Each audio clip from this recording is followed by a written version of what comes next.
What do you wish you knew before having sex for the first time? Ooh, okay. The first one about me. Let's talk about sex, baby. Hello, everybody. My name is Joey Kidney, and welcome back to my YouTube channel. I never do that. Hi, if you're new here, please make sure you go down there, hit that subscribe button, hit that little bell notification, and if you're already subscribed, make sure you have the bell notification ticked, or else you won't get notified for any uploads, and that's just lame, because you need to watch awkward videos like these. I don't know. Welcome to a new series called Let's Get Uncomfortable. I'm already sweating a little bit. So let me break down what this series is actually going to be, and what it means to me, and why we are doing it on this YouTube channel. Growing up, I always found myself being so scared to ask, like, literally anybody, or my parents, or my friends, or like I said, literally anybody about any question ever. I found it was always awkward. I found like I was getting out of my comfort zone, which I wasn't comfortable with. So I'd never asked anybody anything, really. Well, I want to be that for you. I want to be that person that, well, you're too scared to ask your parents, right? Well, I will be your little person that you can ask. I just slipped there. But there's a lot of stuff that people just don't know or aren't educated on, and they don't teach you this in school anymore. And I kind of want to give you maybe some advice. And obviously, I'm not a doctor. I'm not a therapist. I'm not licensed. I'm not anything. This is just from my personal experiences just personal experiences. This is going to be weird. So I created a Google form, and I got you guys to send in your situations or your questions anonymously. And what type of home do you live in? Anonymously. And you guys sent in your questions anonymously. I have no idea who you are, but you sent in your questions, and we're gonna go through them and try to answer them. You guys have a lot of questions about sex, like a lot. And yes, this is awkward, but it shouldn't be. And that's why we're starting this conversation today. And the whole thing behind this whole series is that I'm gonna be blunt, I'm gonna be honest. They're unfiltered, okay? So be prepared. If you ask questions, don't get butthurt, but you will. So with the handy dandy laptop, let's go through some. How do I get over someone I just had sex with? I mean, I don't like him, neither does him, but now that we are not hanging out anymore, I really miss him because he did make me feel pleasured as no one ever. Okay, English is a little bit weird, I understand. When somebody makes you feel comfortable in a situation where you would think that you feel uncomfortable, like if you're uncomfortable taking your clothes off or anything like that, or being in a change room, so that when somebody finally makes you feel comfortable in that situation, obviously you're gonna feel some affection towards them. And whether you're telling yourself that you don't like them or not, you just did probably the biggest thing that you can do when liking somebody, and it's becoming your better self in front of them and canoodling. So it's a big thing, and I think, well, you guys should discuss it and be open about it, and, well, I think you like him. That's what I'm thinking. During your first time, does it hurt when he actually enters? Not you, but like, you know. So I've never been entered before, and it's not my thing, but from my end of that experience is that, yes, for your first time, it does hurt. I mean, you're breaking skin. Unless you did horseback riding growing up, you're tearing some skin down there. Does anal hurt that bad because I can barely poop? Oh my god, I'm not trying to laugh at these. That's not my kink, I'm gonna be honest with you.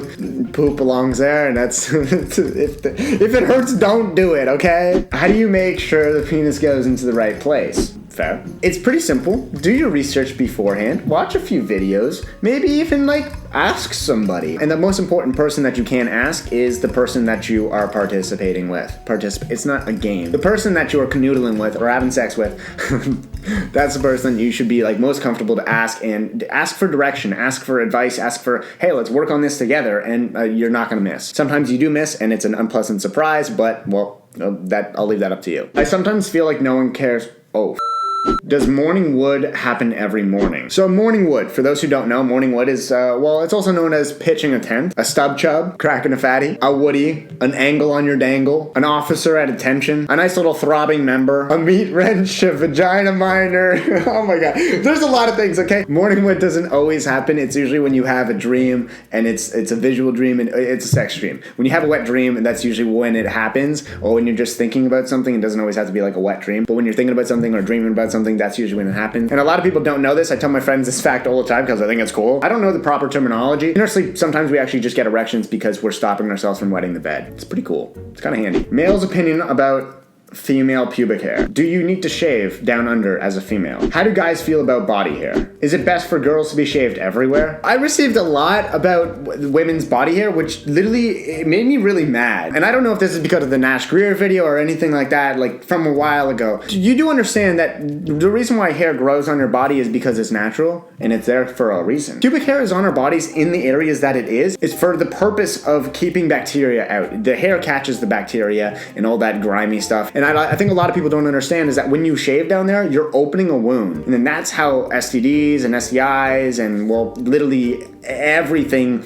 is transferred. Because you have an open wound against another open wound, and then the blood transfers, and then you can get AIDS. And there's a whole bunch of stuff like that. And I think that's really important to be educated on. And whether it's just Googling after this video, I think it's important to discuss with your partner whether or not you want to be shaved. And that's also your opinion. The most important thing is that you feel comfortable, and that's how you kind of want to look and how you feel your best self. Because in that moment, you want to be confident with how you are, not necessarily how you are pleasing somebody else. The main thing is, and I really want to get this out there, don't shave right before, because you are opening that wound and it needs time to heal. A guy or girl, when you're shaving down there, you are literally opening a wound, which is making it possible for STDs and STIs to transfer. So the night of, I understand you want to get all groomed up, but it's not always the best idea. Try to do it the day before. Do boys care what nipples look like? Honestly, nipples kind of weird me out. I don't even think it's a boys thing or a girls thing. I think, we're allowed to have our opinions. There's some really weird looking nipples out there. Don't get me wrong. But does my opinion on that matter? No. Your partner should love, well, yours. You understand what I'm saying? I've seen no nipples. I've seen massive nipples. I've seen really, really long ones that can probably poke your eye out. There's a whole bunch out there. So, you'll find your perfect match. How often do you have sex? Okay, not often. No, I'm demisexual, so not often. Ooh, it's been a while.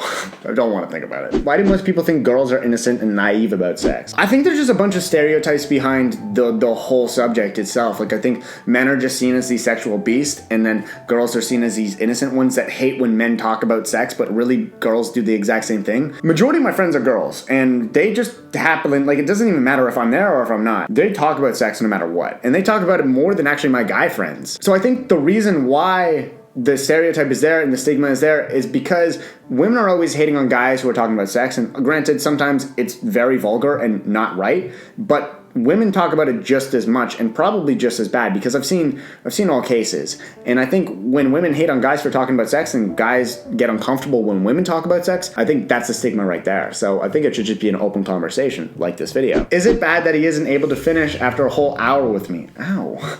This has happened a few times now. Isn't my fault. I wouldn't necessarily say it's your fault. There could be several reasons, and as bad as that sounds, but I think it's a question that you have to ask him. If you haven't asked this yet, then, well, I think that's your first step. There could be many things, and one of them could be that he's not attracted to you. That could be a thing. A lot of women think that just because the guy gets a hard-on or gets a vagina minor or morning wood or anything like that, they think that that guy is immediately attracted to them, and that's not the case. We have to understand that literally getting that erection is blood flow. Like, we can't stop that. It just happens sometimes. We could be riding a bus and it just pops up. And it's not because we are sexually attracted to the bus or the road that we're riding on. It's just blood flow, and sometimes it just happens. And I think that's a huge thing, because women then are like, oh my god, so gross, this guy's so into me, he just got this and I kissed him. Like, that's not always the case. It's literally sometimes it's just blood flow. So maybe just ask your partner if they're in the mood, or if they're doing it because of the fact that they feel forced. And I hope, and the best way to say it is like slippery slopes down there, and it's not just like a desert, because that's